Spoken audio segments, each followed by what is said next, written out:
누가복음 17장 27, 28절만 보겠습니다.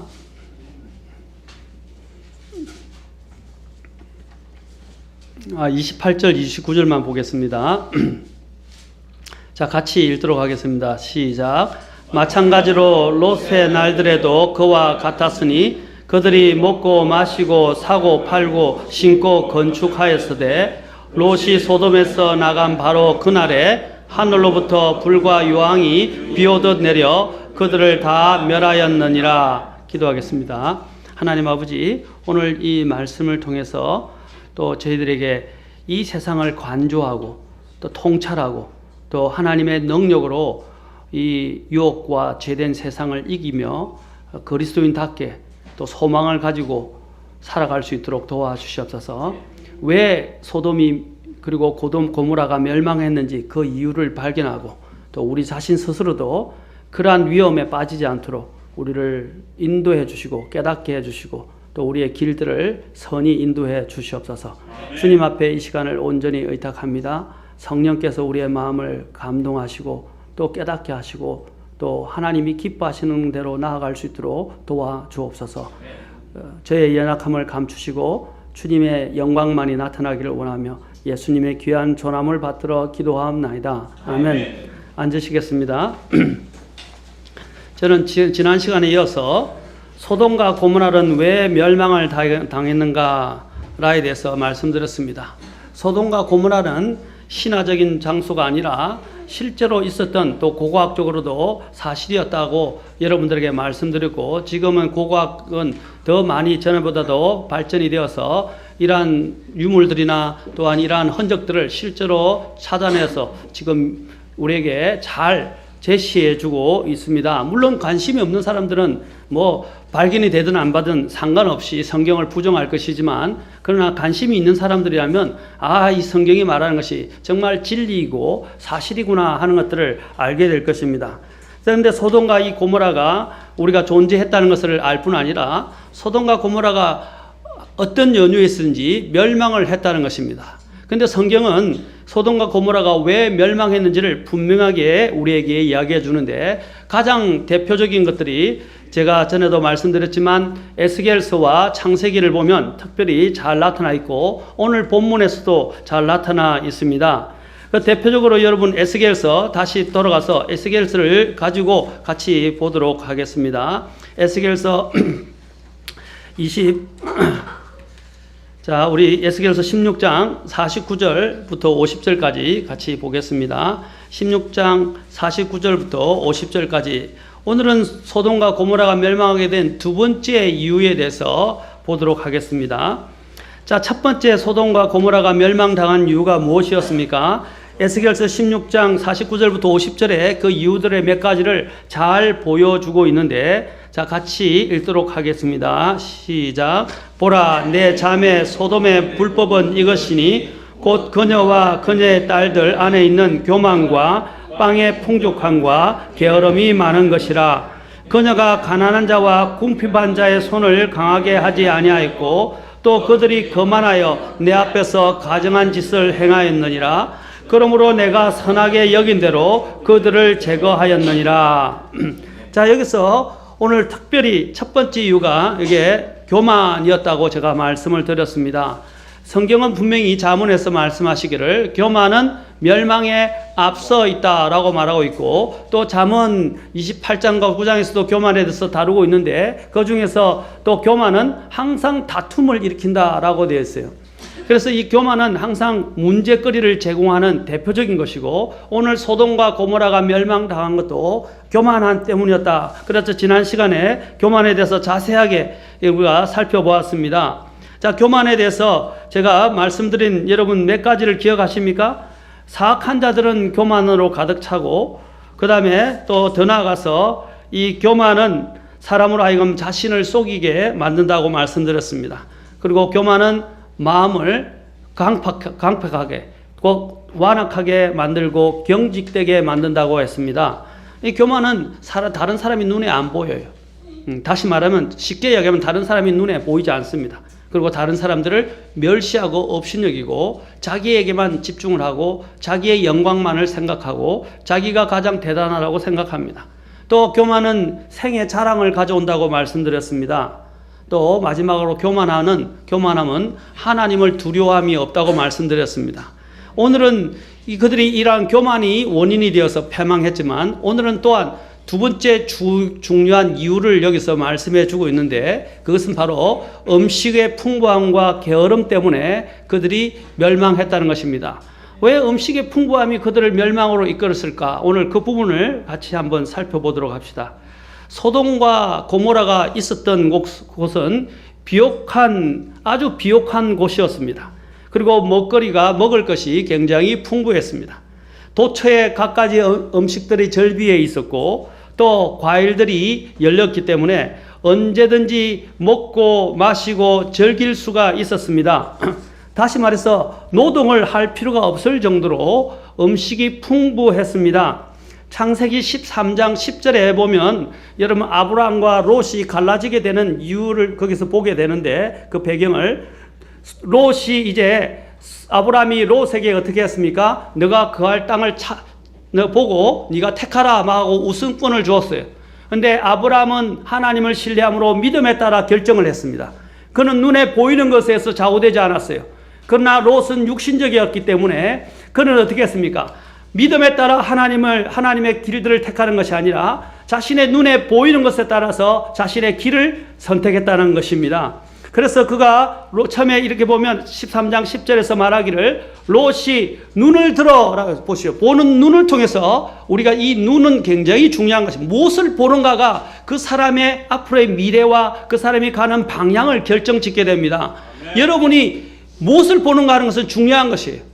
그것이 여러분에게 영향을, 제가 전에도 말씀드렸죠. 사람에게 있어 오각 중에서 가장 큰 영향을 주는 게 뭐라고 그랬어요? 시각이라고 그랬어요. 여러분이 무엇을 보는가가 굉장히 큰 당락을 결정짓는 문제라고 그랬어요. 특히 저는 더 중요한 문제가 마음의 눈입니다. 마음의 눈으로 여러분이 무엇을 추구하고 무엇을 바라보고 있느냐 하는 것입니다.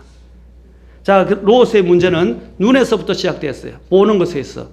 롯이 눈을 들어 요르단의 온 평야를 바라보니 너가 소알에 이를 때에 보듯이 그것이 모든 곳에서 물이 잘 공급되었으며 주께서 소돔과 고모라를 멸하시기 전이었으므로 뭐라고 했냐면 그곳이 주의 동산과 같았고, 주의 동산이 뭘 말하는 거예요? 에덴 동산이에요. 에덴 동산이 얼마나 풍부한 곳이었습니까? 그렇죠? 에덴 동산과 같다. 그 다음에 또한 이전에 비옥한 이집트 땅과 같았다라고 말하고 있습니다. 여기는 역설이 있어요. 주의 동산은 좋은 면에서 이야기하는 것이지만 이집트와 같았다는 말은 나쁜 면에서 이야기를 하는 것입니다. 자, 여기 있는 곳이 너무나 비옥한 곳이고 풍부한 곳이었기 때문에 바로 이 소돔과 고모라가 멸망하게 되는 그 원인을 여기서 잘 보여주고 있는 것입니다. 롯이 바로 그곳에 가서 멸망할 자들과 함께 하게 되었다는 사실입니다.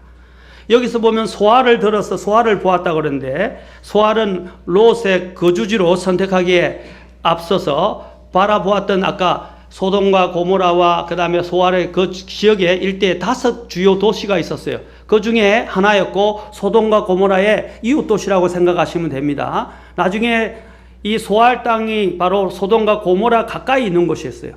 그리고 소돔과 고모라에서 이제 멸망을 하나님이 하게 되니까 어떻게 해요? 롯이 또 피신하게 된 곳 또한 소알 땅이었습니다. 소알 땅이었어요.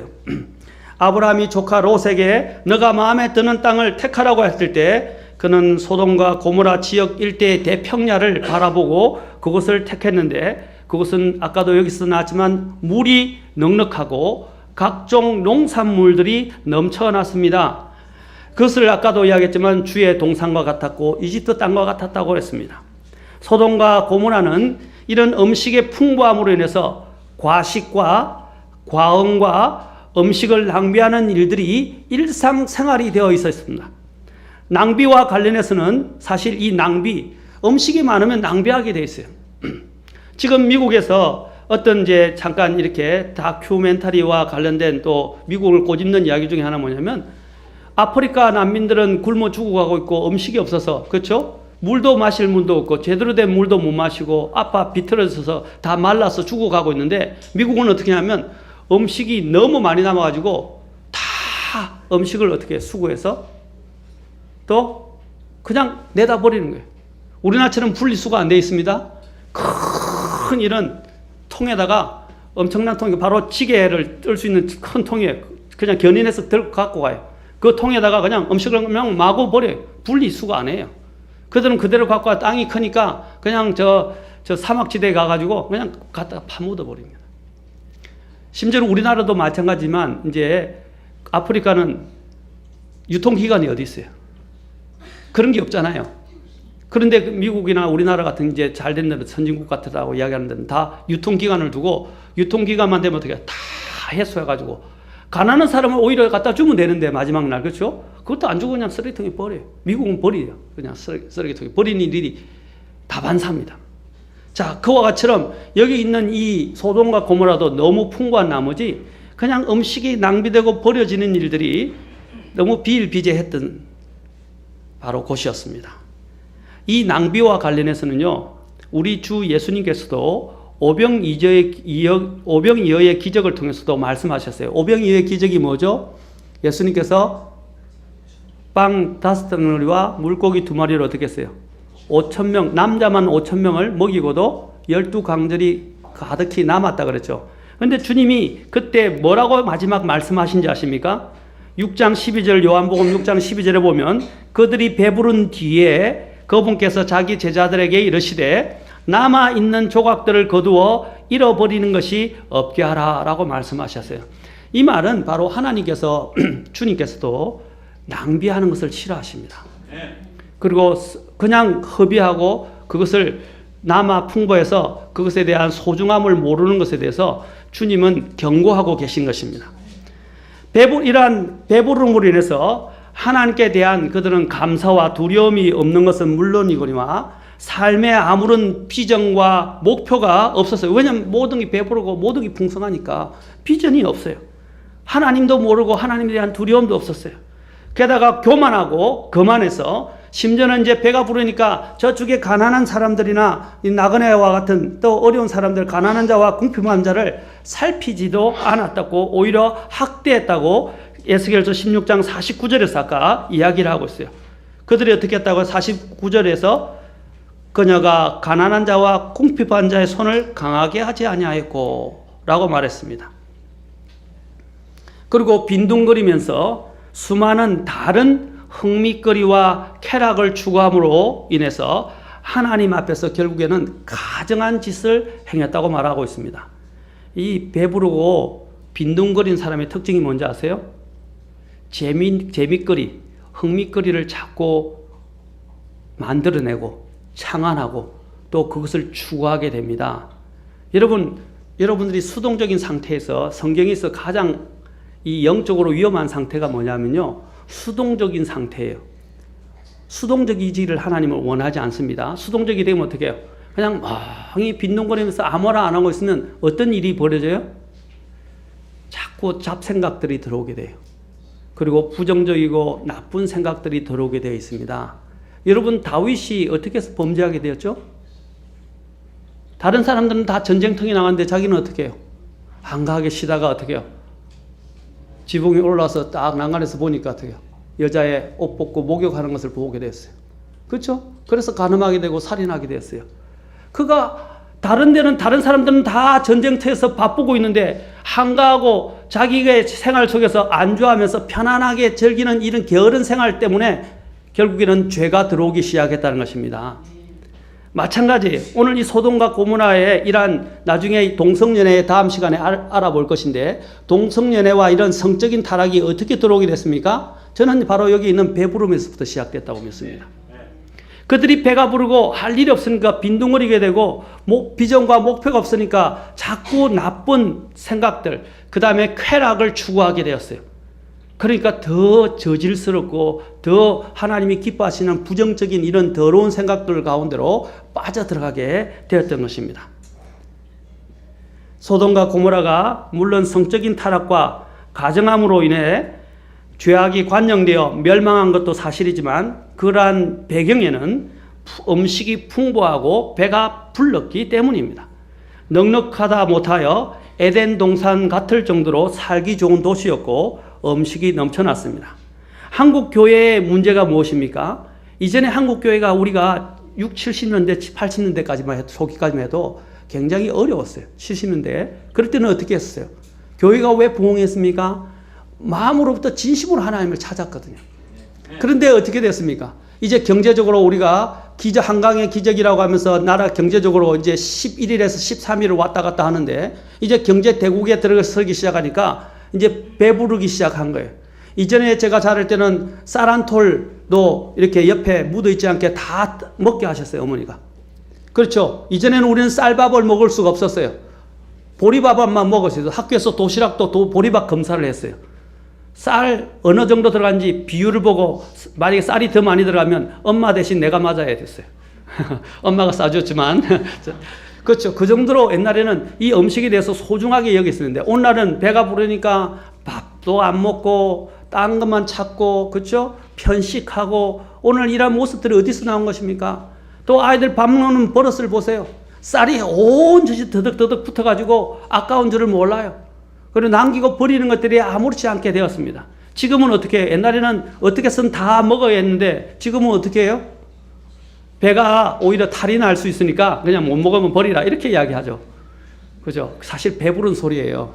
맞습니까? 지금 이 세상이 우리 한국 교회도 마찬가지예요. 경제적인 이러한 부흥이 교회 안까지 들어와서 이 교회가 배가 부르다 보니까 하나님을 이야기하지만 하나님을 진심으로 정말 마음을 다해 찾는 일이 없어지게 되고 그냥 생활에 안주하게 되고 감사할 줄도 모르고 타성에 젖어버리고 그렇죠? 점점 더 멋진 안락한 그러한 장소로 교회를 카페화 시켜가고 사회 이런 세상에 있는 이런 사회 공동체처럼 계모임처럼 이렇게 만들어가는 형태가 지금 사실 오늘날의 현대 교회의 모습 중에 하나입니다. 저는 다 그렇다고 그런 게 아니라 많은 분위기가 그렇게 흘러가고 있다는 것입니다. 이 경제적 부가 우리에게 많은 좋은 것도 주지만은 또 그 배변의 영적인 이러한 부분에 있어서 느슨함과 심지어는 타락에까지 나아가도록 조장한 원인이 됐다는 것입니다. 한국 교회는 지금 부가 하나님의 축복이라고 가르치고 거짓된 가르침들이 난무하고 있습니다. 부와 성공이 반드시 하나님을 믿는 사람들에게 보장되어지지는 않습니다. 예수님도 아무것도 없이 머리 둘 것이 없다가 십자가에서 죽으셨어요. 사도 바울도 어떻게 했습니까? 배고픔에 처하고 비천함에 처하고 매 맞고 그렇죠? 여행 다니고 제자들 중에 누가 배부른 사람이 있었어요? 배부른 사람은 없었어요. 그러나 오늘날은 어떻습니까? 예수님을 믿으면 만사 형통하고 성공하고 돈을 하나님께서 황금 일확천금을 가져다 주는 것처럼 거짓된 가르침을 줍니다. 믿음만 있으면 축복받는다고 이야기합니다. 성경은 믿음을 가지고 있으면 핍박을 받을 것이라고 했어요. 무릇 경건하게 하나님의 뜻대로 살고자 하는 자는 핍박을 받으리라고 말씀하셨어요. 우리가 이 세상에 죄악된 세상에서 바르게 살게 되면 오히려 더 사람들의 멸시를 받고 미움을 받고 오히려 핍박을 받게 되어 있는 것이 정상적인 그리스도의 생활이에요. 만약에 내가 세상과 구분되지 않는다면 세상 사람들이 나에 대해서 잘못을 지적하거나 또 나를 미워할 이유가 없을 거예요. 우리 물론 잘못이어서 잘못을 지적하는 건 아닙니다. 그러나 우리가 세상과 구분이 안 되니까 그렇죠? 교회가 점점점 빛을 잃어가게 되고 소금의 역할을 못하게 되는 것입니다. 경제적으로 어려움을 가지고 자라난 세대는 가난과 어려움이 무엇인지 이해하고 함부로 돈을 사용하지 않습니다.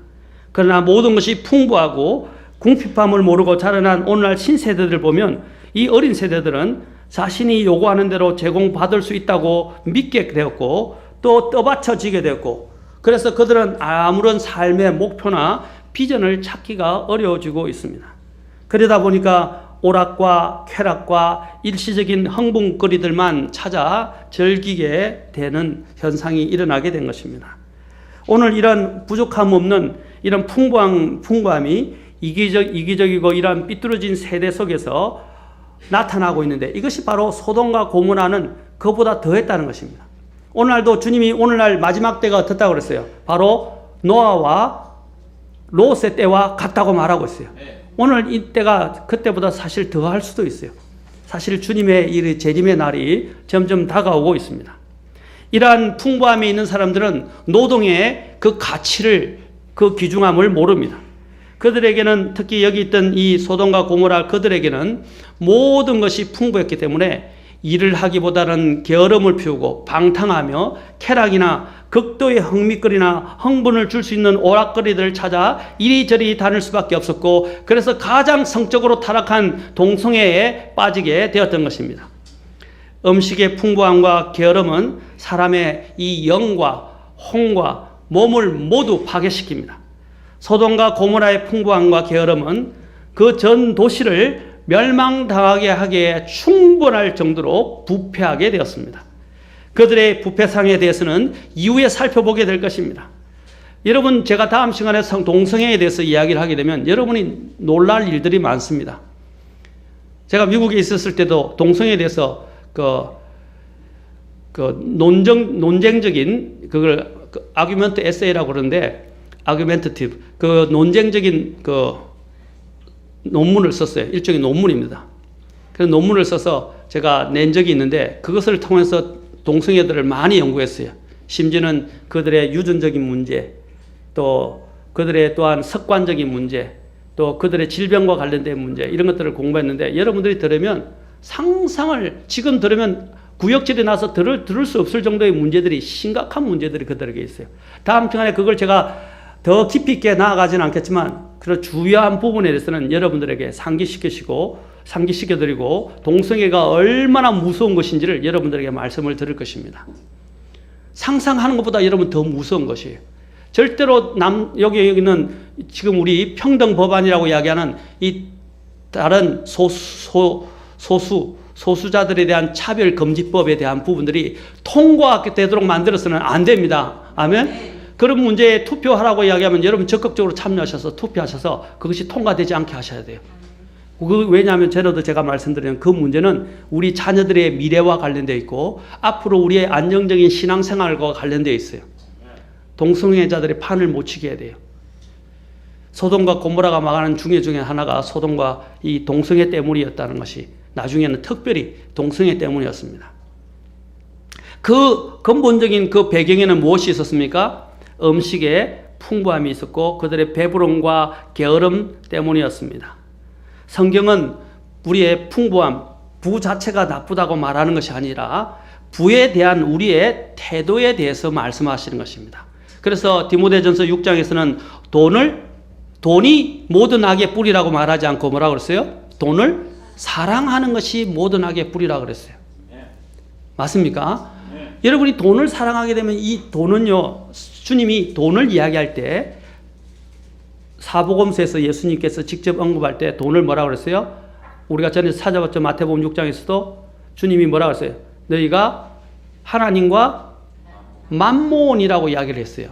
이 만몬이 왜 킹제임 성경만 만몬이라고 이야기하지 다른 성경에서는 만몬이라는 단어를 안 씁니다. 그런데 왜 만몬이라 쓰는지 아십니까? 이 돈에는요, 이 재물 뒤에는 이 재물을 가지고 사람들을 유혹하고 사람들을 노예화시키는 영적인 이런 마귀의 세력이 있다 이 말입니다. 그걸 만몬이라고 그래요.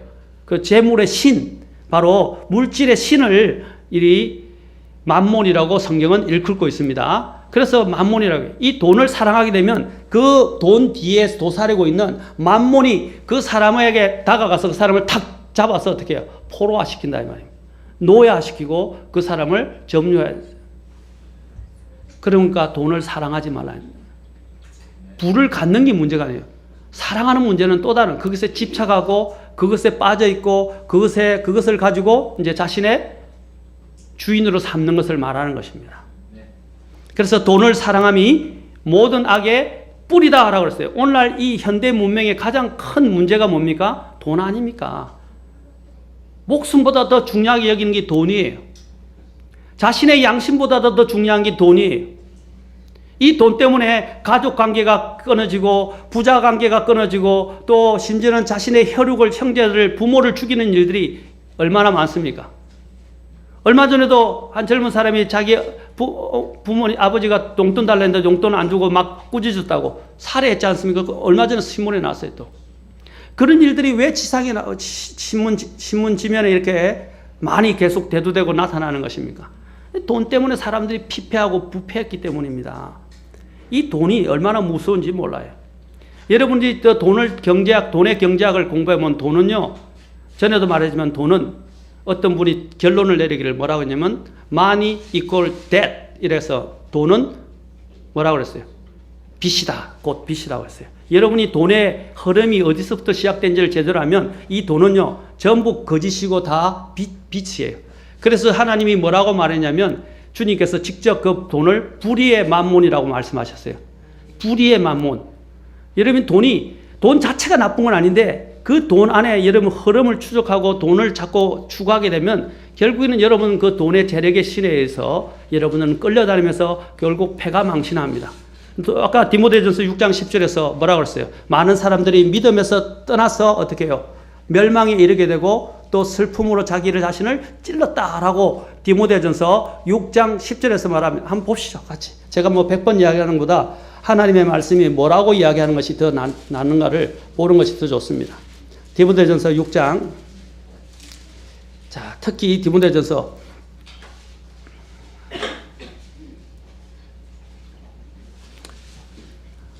6장 10절 보십시오. 9절 10절. 그러나 부유하게 되고자 하는, 자, 이 말을 되고자 will이라고 되어 있어요. 아까도 전에도 지난 시간에 사탄의 의지에 대해서 이야기했죠. 원함, will. 이 강한 의지입니다. 부유하게 되고자 강한 의지를 가진 사람들은 이 말이에요. 그것을 강하게 추구하고 요구하고 원하는 사람은 이 말입니다. 부유하게 되고자 하는 자들은 사람들을 파멸과 멸망에 빠지게 하는 시험과 올무와 여러 가지 어리석고 해로운 욕심에 떨어지느니라. 돈을 사랑함이 모든 악의 뿌리이니 어떤 자들이 돈을 탐내다가 믿음에서 어떻게 한다고요? 떠나 잘못하고 많은 고통으로 자기를 찔러 깨뜨렸도다. 이 돈은요, 우리가 삶을 살기 위한 수단입니다. 목적이 아니에요. 돈이 행복을 가져줄 수 있다는 그런 잘못된 속임수에 빠지지 마시기 바랍니다. 돈은 행복을 잠시 줄 수는 있지만 그것이 영구한 행복을 가져다 주지는 못합니다. 그리고 또한 성경이 뭐라고 그랬습니까? 7절에서 보세요. 7절에서 뭐라고 그랬어요? 우리가 이 세상에 아무것도 가지고 오지 아니하였은즉 아무것도 가지고 가지 못할 것이 확실하니 라고 됐어요. 우리가 잘 아는 공술의 공수거를 이야기하고 있습니다. 빈손으로 왔다 빈손으로 가는 인생이라는 거예요. 이게 잠언에서도 이야기를 하고요. 이 말을 욥기에서도 이야기를 하고요. 오늘 이 본문에서도 이야기를 합니다. 돈을 가지고 우리가 저 세상 가지 못하잖아요. 그리고 8절에서 뭐라고 그래요? 그리스도인의 태도에 대해서 먹을 것과 입을 것이 있은즉 그것으로 만족할 것이니라. 그래서 전에 제가 돈에 대해서 이야기하면서 알렉산더 대왕에 대해서 이야기했죠. 알렉산더 대왕이 죽을 때 어떻게 하라고 그랬어요? 예? 자기 관에다가 구멍을 뚫어서 자기 손을 내놓고 가겠죠. 그렇죠? 그래서 전 사람들이 자기의 죽는 모습을 보게 하라고 그랬어요. 뭘 보게 했습니까? 빈손으로 왔다 빈손으로 가는 인생을 보게 하라 말이에요. 그 찬란한 그 왕이 결국에는 사람들에게 가르쳐주고 하는 교훈이 뭐였습니까? 아무것도 못 가지고 간다 이 말입니다. 그 면에서는 알렉산더 대왕도 지혜로웠어요. 하나님도 말씀하는 게 뭡니까? 우리가 그런 자세를 가지고 삶을 살아야 된다는 것입니다. 너무 돈을 벌려고 하지 마세요. 어떤 분들은 돈 때문에요, 주일도 안 오고요, 교회 생활도 등한시하고 신앙생활 등한시하고 심지어는 가족 생활도 등한시합니다. 오늘 왜 우리나라에서 저녁이 있는 삶을 주창하는 것입니까? 지금 정치가들이 이야기하잖아요. 그러나 그게 이루어지지도 않고 있죠, 사실은. 저녁이 있는 삶, 그걸 뭐냐면 가족과의 삶. 오늘 이 가정교육이 무너져서 오늘 전체가 다 아이들이 병들었어요. 많이 병들었어요. 왜? 아버지가 가족과 함께 식사할 시간이 없어요. 얼굴을 볼 수가 없어요. 그럼 가정이 깨지는 거예요. 가정이 뭐예요? 잠만 자는 곳이에요? 여간이 아니잖아요. 그렇죠? 가정은 서로 사랑과 교제가 있어야 됩니다. 같이 또 밥 먹는, 옛날에는 밥 먹을 시간이 있었는데 요즘은 같이 밥 먹을 시간이 없어요. 자녀들 얼굴을 볼 수가 없어요. 그리고 아버지 얼굴을 볼 수가 없어요. 왜 때문이에요? 돈 때문이에요. 그리고 성공 때문이에요. 그것은 잘못되어진 것입니다.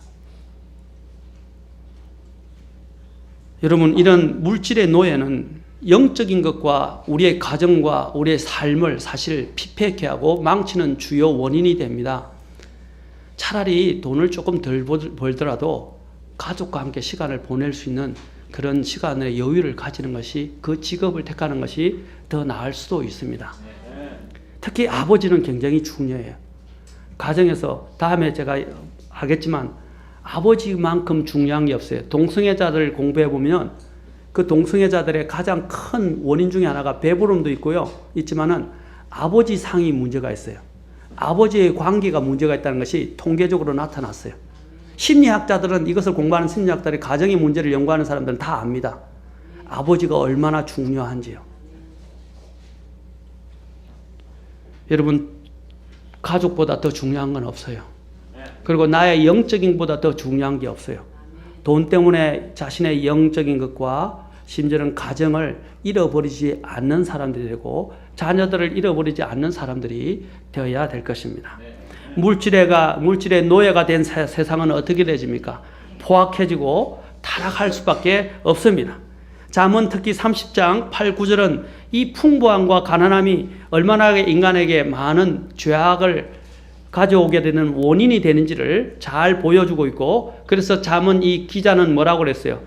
하나님 앞에 기도를 하게 됩니다. 자, 잠언 같이 봅시다. 잠언 30장 8절 9절.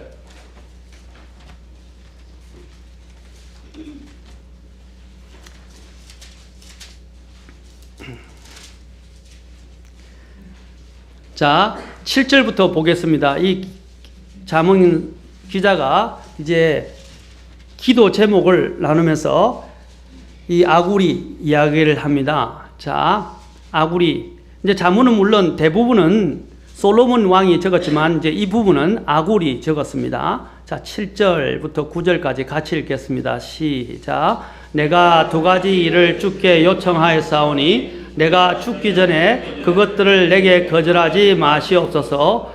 헛된 것과 거짓말을 내게서 멀리 옮기시오며 나를 가난하게도 마옵시고 부하게도 마옵시며 내게 알맞은 양식으로 나를 먹이시옵소서. 왜? 자, 9절이 나옵니다. 그 이유. 시작. 내가 배불러서 주를 부인하고 말하기를 주가 누구냐 할까 염려하며 또는 내가 가난하여 도둑질하고 내 하나님의 이름을 헛되이 취할까 염려하나이다. 자, 제가 먼저 나오는 것이 뭐예요? 배불러서 뭐 한다고요? 주를 부인하고 말하기를 주가 누구냐 이 말입니다. 우리 삶의 원천을 공급하시는 분이 누구예요? 하나님이죠. 우리는 하나님을 신뢰하면서 살아야 됩니다. 그런데 배부름이 어떻게 해요? 하나님을 잊어버리게 살게 만들고 하나님을 두려워할 마음도 없고 또 하나님에 대해서 뭐라고 말합니까? 주가 누구냐? 이렇게 이야기한다는 거예요. 여러분 돈을 벌고 여러분 직장에 가보세요. 요즘 우리가 너무 간절할 때는 어떻게 해요? 그것만 생각하게 돼요. 맞습니까? 간절할 때는 그것만 생각하게 돼요. 그러나 배가 부르니까 이제 그 생각이 없어지는 거예요. 그리고 하나님도 잊어버려요. 우리가 정말 어려웠을 때는 더 하나님 앞에 구합니다. 기도합니다. 맞습니까? 주님께 기도해요. 그러나 배가 부르니까요. 하나님 생각하지 않고 뭘 신뢰합니까? 은행 잔고를 신뢰해요. 그래서 일용할 양식도 기도하지 않아요. 그리고 매일의 필요를 위해서 하나님 앞에 구하지도 않아요. 맞습니까? 우리의 이런 삶의 이런 모양새를 지금 이 잠언 기자가 잘 보여주고 있는 것입니다. 또 너무 가난해도 안 돼요. 가난하다 보니까 배가 너무 고픈 나머지 다른 사람의 물건을 도둑질해서 내가 주님을 믿는 사람인데 도둑질하니까 어떻게 돼요? 결국 주님의 이름이 모독을 받게 된다 이 말입니다. 그렇죠? 그런 일이 있어서는 안 되겠죠. 그러나 우리가 특히 더 주의할 문제가 배부름의 문제다 이 말입니다. 그래서 시편 기자는 이것을 기도 제목으로 만들었어요. 두 가지 것 중에서 한 가지가 바로 배부르거나 가난하지 말게 해달라고 하는 기도 제목이었어요. 첫 번째가 뭐였어요? 헛된 것과 거짓말을 내게서 멀리 옮겨달라는 것이었습니다.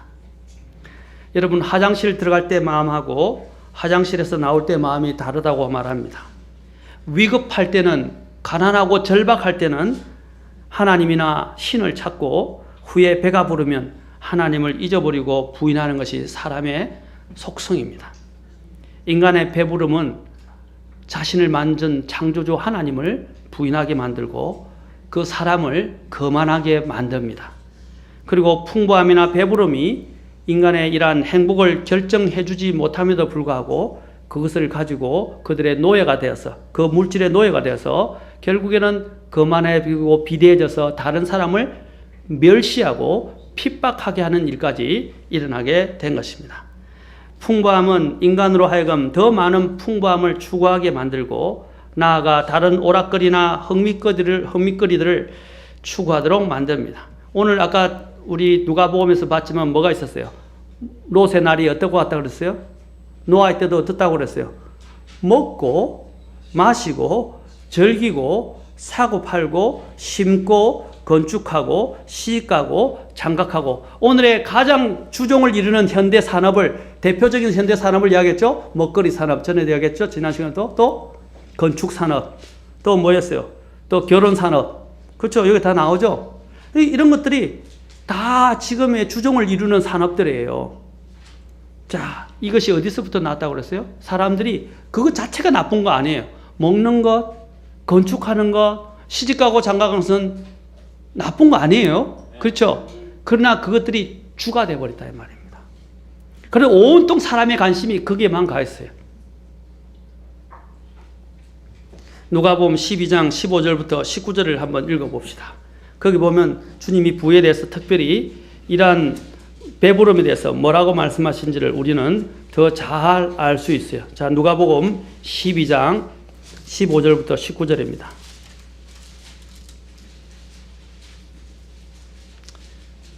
자, 12장 15절부터 19절까지, 그리고 더해서 21절까지 우리 보도록 하겠습니다.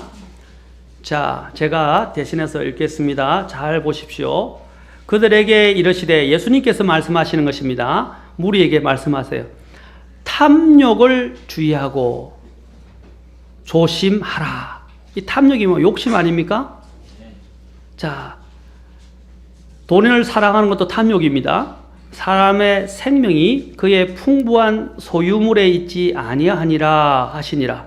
또 그분께서 그들에게 비유를 말씀하여 이르시되, 어떤 부자의 땅이 풍성하게 열매를 내매 그가 속으로 생각하여 이르되, 내 열매를 쌓아둘 곳이 내게 없으니 어찌할까 하고, 또 이르되 내가 이렇게 하리라. 내가 내 곳간을 헐고 더 크게 지어 거기에 내 모든 열매와 물건을 쌓아두고. 자, 여기서 여러분이 특별히 주의해야 될 단어가 뭐냐면 내라는 겁니다. 내 열매, 내 곳간, 내 모든 열매, 내 물건. 이게 뭐냐면 하나님이 주신 것을 잊어버리고 사는 인생을 이야기하는 거예요. 그리고 돈을 가지고 자신의 인생에 뭡니까?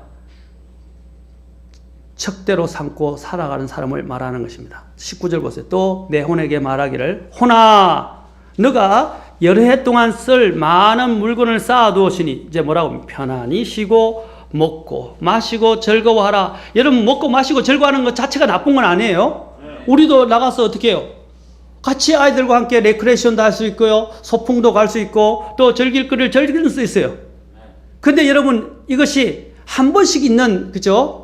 행사하면 되는데 맨날 며칠 거 가서 놀고 앉았고, 그렇죠? 그렇게 하면 됩니까? 안 됩니까? 돈이 많다 보니까 요트 사고, 요트 사는 게 문제가 아니에요. 매 요트 타고 돌아다니고, 그렇죠? 좋은 차 타고 다니고, 비행기 타고 다니고, 매 휴양지에 가서 놀고 다니고, 그리고 하나님 없이 살아가는 인생에 대해서 이야기하는 거예요. 아까도 얘기했지만 필요한 것을 가지는 것이 문제가 아닌데 더 많은 욕심으로 어떻게 해요? 돈을 추구하고 그것으로 인해서 하나님 없이 배불리 그냥 모든 걸 잊어버리고 살아가는 인생을 이야기합니다. 보십시오. 편안히 쉬고 먹고 마시고 즐거워하라 하리라 하였느니라.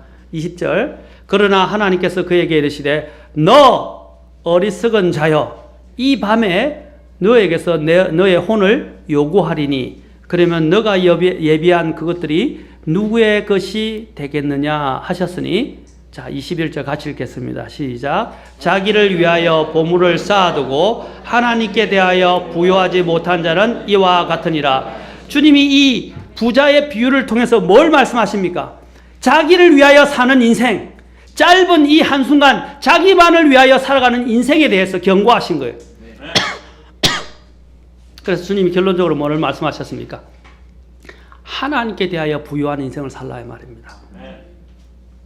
아까도 얘기했지만 이 세상의 재물은 다 놓고 가야 돼요. 또한 여러분 풍부함의 문제가 아니라 풍부함과 더불어서 주님이 또 경고하신 게 뭐예요? 소돔과 고모라가 멸망한 주요한 이유는 이 풍부함과 아까 게으름이라고 그랬죠. 자, 게으름이 거기서 나오고, 자, 게으름에 대해서 성경은 특히 여러분 자문을 찾아보시면 자문에는 게으름에 대해서 얼마나 강력하게 경고하는지 몰라요. 심지어는 사도 바울도 데살로니가 교회에서 뭐라고 했어요? 일하지 않는 자는 먹지도 말라 그랬어요. 게으른 것을 가장 나쁘게 여기고 또 게으름으로 해서 다른 사람의 것들을 나중에는 결국 도적질하는 것들에 대해서도 경고하셨어요.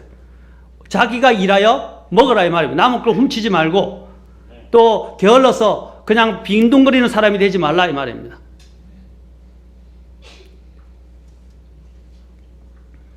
게으른 사람은요 일해야 될 시간에 일을 하지 않는 배짱이와 같아요. 그래서 깊은 잠에 그로 하여금 영적인 특히 깊은 잠에 빠지게 만듭니다. 영적 게으름도 마찬가지예요. 특히 영적 게으름에 대해서 이야기한다면 여러분들이 돈 벌고 세상에서 막 즐길거리를 찾아다니면서 무엇을 소리하게 돼요? 하나님의 말씀을 먹고 교회에 사서 교회에서 예배에 참석하고 또 성도들과 교제하고 또 복음을 전하는 일들 또 심지어는 기도하는 일들 이런 부분들이 소홀히 되고 있잖아요. 맞습니까? 하나님 보시기에 영적 게으른 사람들이에요. 영적 게으른 사람들은요 어떻다고 그랬어요? 성경에서 넣어줘도 먹지 않는 사람이에요. 배부른 사람은 뭐예요? 게으른 사람들은 숟가락도 가져가서 먹는 걸 힘들어해요. 자, 다시 말해서 영적인 사람들도 영적인 부분도 마찬가지예요. 하나님이 말씀을 이렇게 다 주었어요. 줍니다. 그렇죠? 주는데도 그것도 아까 우리 형제님이 기도를 잘하셨는데 마음을 열어서 진심으로 하나님의 말씀을 받아들이게 해달라고 했는데 하나님의 말씀을 목사님들이 특히 일주일 동안 특히 아니면 몇 달 전부터 준비한 경우도 있어요. 생각을 하고 조금씩 또 일주일 동안 열심히 기도해가지고 준비를 해서 특별하게 하나님의 말씀을 여러분들에게 먹여주려고 하는데 그것도 왔는데도 제대로 말씀을 받아 먹지 않는 사람들도 있어요. 얼마나 게으른 겁니까? 그렇죠? 여러분들이 항상 하나님의 말씀에 대한 이런 태도를 가져요. 이게 영적으로 배가 불러서 그래요. 그리고 아까 너무 세상이 풍부하고 추구할 것들이 많다 보니까 하나님을 생각하는 것이 없어지는 거예요. 여러분 성경 읽으십니까? 요번에 성경 일독상을 줄 것인데 성경 일독하신 분 얼마나 일독하셔요? 얼마나 많은 분들이? 매일 성경 읽으십니까? 성경을 읽지만 않고 성경을 묵상하시고 그것을 가지고 기도하십니까? 그러면 말씀도 안 보고 기도 생활도 안 한다면 그리스도의 생활은 어디 간 거예요? 부끄러운 거 아니에요? 내가 그리스도를 이야기하면서 가장 기본적인 영적 게으름에 빠져서 하나님의 말씀도 안 읽고 기도도 안 하고 또 하나님 앞에 예배 생활도 하지 않고 그렇게 살면 대체 그리스도의 생활이 어디 간 거예요? 어떻게 내가 그리스도인이라고 이야기할 수 있나 이 말이에요. 돈 버는 데는 바쁘고 거기서는 막 몰두를 하는데도 불구하고 하나님의 말씀을 읽는 시간은 10분도 할애를 하지 않고 기도하는 시간도 5분도 안 되고 밥 먹는 기도도 잠깐 할 줄 모르겠어요. 그 그리스도의 생활은 죽은 거예요. 그건 하나님 앞에 게으른 거란 말입니다. 하나님이 생명의 양식인 이 말씀을 주셨잖아요. 왜 말씀 안에서 부요해야 되는데 말씀은 없어지고 세상의 먹거리에 의해서만 배가 불러 살게 되면 어떻게 해요? 어떻게 우리가 하나님을 위해서 산다고 이야기할 수 있고 내가 하나님의 자녀이고 그리스도인이라고 세상에 가서 이야기를 할 수가 있겠냐면 그러니까 힘이 없고 평안도 없고 기쁨도 없고 또 하나님의 능력도 없는 그리스도의 삶을 살게 되는 것입니다. 세상에 바쁜 사람보다도 하나님이 더 바쁜 사람이 되면 좋겠어요. 그래야 우리가 개인적으로 영적으로도 풍성하게 살이 찌고요. 아까 믿음 안에서 부요하게 되는 거예요. 하나님께 대하여 부요하게 되는 거예요. 그러게 또 다른 그리스도인들에게 내가 능력 있게 담대하게 하나님의 말씀을 빛과 소금으로서 비춰주고 또 복음을 선포할 수 있는 담대함이 생기게 되는 거예요. 순종의 능력이 어디서 오는 것입니까? 말씀에서 오는 거 아닙니까? 그런데 우리는 영적 게으름이 우리 안에 묻어졌어요. 영적 게으른 사람이 너무 많습니다. 올해 한 해를 한번 돌아보세요. 2014년 얼마나 여러분들이 영적으로 가고 하나님 앞에서 결단했던 것들이 이루어졌습니까? 얼마나 많이 말씀을 가지고 주님 앞에 간절히 나아갔습니까? 오히려 더 성장했습니까? 아니면 더 퇴보했습니까? 깨우쳐야 돼요. 제가 여러분 것을 책망하기 위해 한 것도 아니에요. 저 자신에 대해서도 말하는 거예요. 목회자들도요, 하나씩 게으르려면 게으를 수 있습니다. 목회자에 출근 안 하고 그냥 이리저리 다녀도 누가 뭐라 하는 사람 없어요. 모르겠어, 우리 교회 성도들 중에 뭐라 하는 사람이 있는지 모르겠지만 안 봐요. 누가 보는 사람 없어요. 맞습니까? 내 스스로 해야 돼요. 그럼 저는 출근합니다. 목회자가 힘든 게 뭐냐면 자기 스스로 자기를 챙겨야 돼요. 여러분들은 행복한 거예요. 목자가 챙겨주니까. 그래도 또 옆에 있는 주변의 영적인 형제 자매들이 챙겨주니까 행복한 소리, 행복하는 거예요. 맞습니까? 이 사람들의 외로움이, 고독이 어디서 옵니까? 아무도 나를 돌봐주거나 돌아보거나 이야기하거나 관심을 가지는 사람이 없다는 거예요. 그래서 자살하는 거예요. 맞습니까? 이 교회에 성도들이 있다는 것은 기쁜 일이고 여러분들의 목자가 있다는 것은 기쁜 일이에요. 그리고 여러분을 위해서 누군가가 기도했다는 것은 너무나 행복한 일이에요. 사실 목사는 상당히 어렵습니다. 할 일을 하면 너무 많고 또 영적 시험도 많고 또 영적으로 또 이렇게 많은 공격도 많고 또 놀고 싶으면 얼마든지 시간을 가지고 빈둥거릴 수 있는 것이 목회자예요. 그런데 하나님 목회자가 가져야 될 자세가 뭡니까? 하나님에 대한 두려움을 가져야 돼요. 그래야 바르게 목회를 할 수 있어요. 게으른 자는 항상 손이 태만하고 게으른 자는 흥미와 재미거리만 찾고 게으른 자는 신실하지 못하고 게으른 자는 또한 낭비하는 자라고 또한 말하고 있습니다. 잠언 18장 9절만 보고 오늘 정리하겠습니다. 잠언 18장 9절.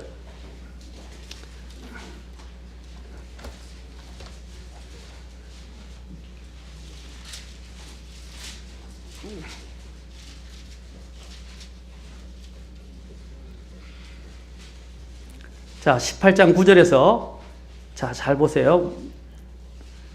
자, 시작. 자기 일을 게을리 하는 자는 또한 크게 탕진하는 자와 형제니라. 탕진이 뭐예요? 허비하고 낭비하고 그냥 빈둥거리면서 모든 것을 그냥 다 잃어버리는 사람을 이야기합니다. 그렇죠?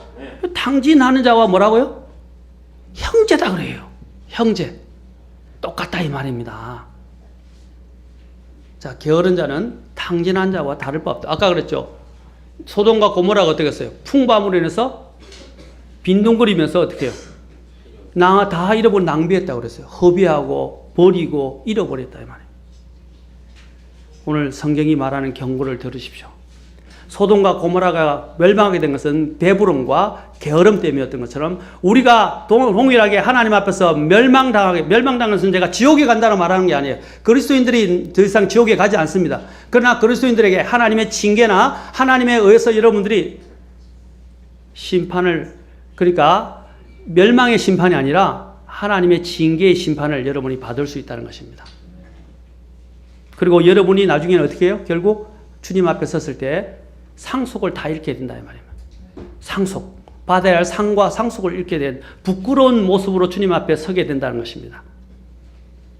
우리가 그렇게 탕진하는 자가 되지 않기 위해서는 영적으로 게으르지 말아야 돼요. 세상의 물질 중요합니다. 살아가는 중요한 수단입니다. 그러나 그 수단이 목적이 되게 하지 마시고 그 돈의 물질 때문에 영적인 것을 소리하고 하나님을 잃어버리고 돈 버는 일과 편안하게 삶에 안주하는 일에 빠져들지 마십시오. 그것이 영적 게으름이며 영적으로 여러분들이 주님의 심판을 자초하는 일입니다. 그리고 많은 것들을 잃게 될 것입니다. 하늘에 가면 다 밝혀질 거예요. 사랑하는 성도 여러분, 이제 이런 상태에서 벗어나서 각성하시고 깨십시오. 노아와 롯의 때 뭐라 그랬어요? 이런 먹고 마시고 사고 팔고 건축하고 시집가고 장가가는 그 일에만 매진해서 어떻게 해요? 영적인 것을 잃어버렸어요. 오늘 우리 그리스도인들도 이러한 세대 가운데서 먹고 사는 문제, 돈 버는 문제 때문에 주님을 소홀히 하지 않기를 바라고 주님에게 나오는 경배를 최고의 가치로 여기셔야 됩니다. 아멘? 이 경배는 특히 그리스도인들에게 준 하나님의 특권이에요. 하나님과 교제하러 나오는 장소예요. 아멘? 그리고 하나님, 내가 영광스러운 하늘의 만군의 하나님 앞에, 왕들의 왕, 만주의 주 되신 분 앞에 내가 나와서 그분께 경배를 드리는 그 대열에 참여한 것입니다. 이것만큼 위대한 일이 없어요. 그래서 저는 중국 성경이 참 번역을 잘했는데 쌍디라고 해요. 쌍디. 그 뭡니까? 쌍제라는 뜻이에요. 쌍제. 상제가 뭐예요? 상제가 윗상자잖아요. 윗상자 한자 자체도 뭐냐면 위에 계신 분 이런 뜻입니다. 위에 있다는 뜻이에요. 하늘 위에 있다는 것이에요. 무슨 뜻인지 아시겠습니까? 쌍제가 뭐예요? 하늘의 황제라는 뜻이에요. 굉장히 번역을 저는 잘했다고 생각합니다. 우리도 하나님에 대한 그런 마음을 가져. 하늘의 황제였어요. 하나님은요. 그 황제 앞에 가까이 나아갈 수 있는 특권을 우리에게 주셨고, 그 황제를 섬기는 우리를 신약 성도들을 어떻게 만들어 주셨어요? 제사장으로 만들어 주셨어요. 우리는 다 제사장이에요. 아멘? 그 제사장으로 가는 특권과 영광을 잊지 마시고 영적 게으름을 탈피하시고 이제는 부지런히 하나님을 추구하고 찾고, 그래서 소돔과 고모라처럼 그러한 문제, 이런 멸망에 이르는 자들이 아니라 하나님 앞에서 나중에 서서 칭찬을 받는 그러한 성도들 되기를 주님 앞에 주님의 이름으로 축원합니다. 다음 시간에 우리 더 중대한 문제인 동성의 성적 타락과 동성의 문제를 다룰 텐데, 여러분 다음 시간에는 꼭 오시기 바랍니다. 오셔서 동성애가 여러분이 알지 못하다는 사실까지도 많이 배우시게 될 것이고 깨닫게 될 것이고, 동성애가 결코 우리 이 사회에 발붙이게 해서는 안 된다는 것을 여러분들이 절실하게 깨닫는 또 하나님의 관점에서 보게 되실 것입니다. 오늘 배부름으로 인해서 주님을 섬기는 일이 소홀히 하지 않는 성도들 되기를 다시 한번 주의 이름으로 축원합니다.